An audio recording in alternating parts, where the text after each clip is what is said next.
Good day, everyone. This is Elder Keisha, and I want to welcome you to today's episode of Shifting Your Focus. I was sitting here today, and I was getting some work done around the house, and I was reminded, actually over the past couple weeks, this same scenario kind of keeps playing in my head, and I wanted to share with you because it's been a blessing to me. A couple weeks ago, I was running out, and I had given my son the assignment to cook dinner. I told him that, there were some chicken breasts that were ready. Go ahead and take the meat off the bone, cut it down into strips, and to cook it in the pan, along with what I had already prepared for dinner. That was going to be the last component.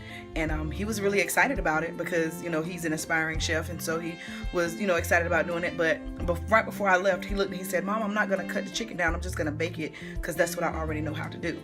I said, "Well, son, don't do that because this, it's going to take forever to make those entire chicken breasts. Just cut it off.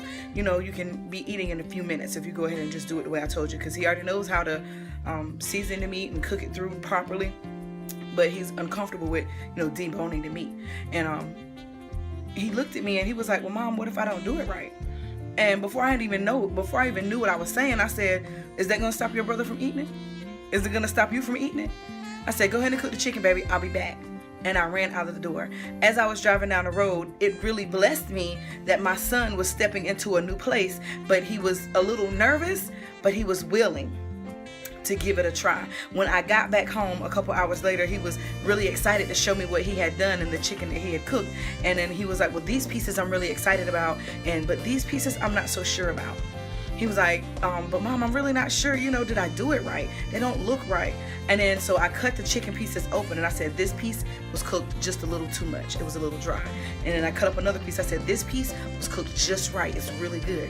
I cooked another piece, cut another piece, and it was a little, it needed to go back in the skillet, and that's what we did. And he was like, "Oh man, I messed up." I said, "No, you learned a lesson, and I'm proud of you for executing right where you were." And I just want to encourage you on today because that encouraged me. Right where you are, go ahead and get started. This seems to be kind of a theme right now with the Holy Spirit is speaking to me. Just go ahead and get started. What you execute may not be ideal for where you think where you're going, but it's perfect for right now. Because what did we do after we, had that conversation? We ate the chicken. The chicken was not all the same size. They all didn't look the same, but we ate.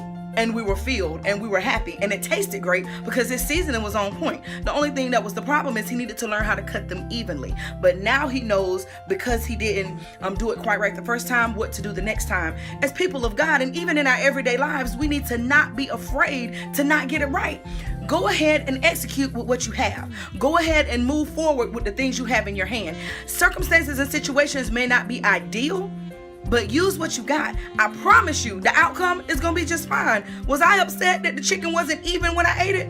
I didn't care at all. And neither did my son, neither did anyone in my family that partook in the meal with us. It was great. It tasted delicious, and my son learned a lesson. I pray that this word has been a blessing unto you, because it really has been a blessing to me. Execute with what you have. Hear the voice of God. Use what you have, and don't be afraid to make a mistake, because it is an opportunity to learn. God can use that to teach you how to move forward and do things a little bit better and in a bit more excellence. And whatever you have right now to offer is still going to be a blessing to someone, just like that uneven chicken was a blessing to my family. I look forward to talking to you again in the very near future. Y'all have a blessed and a wonderful day. Bye-bye.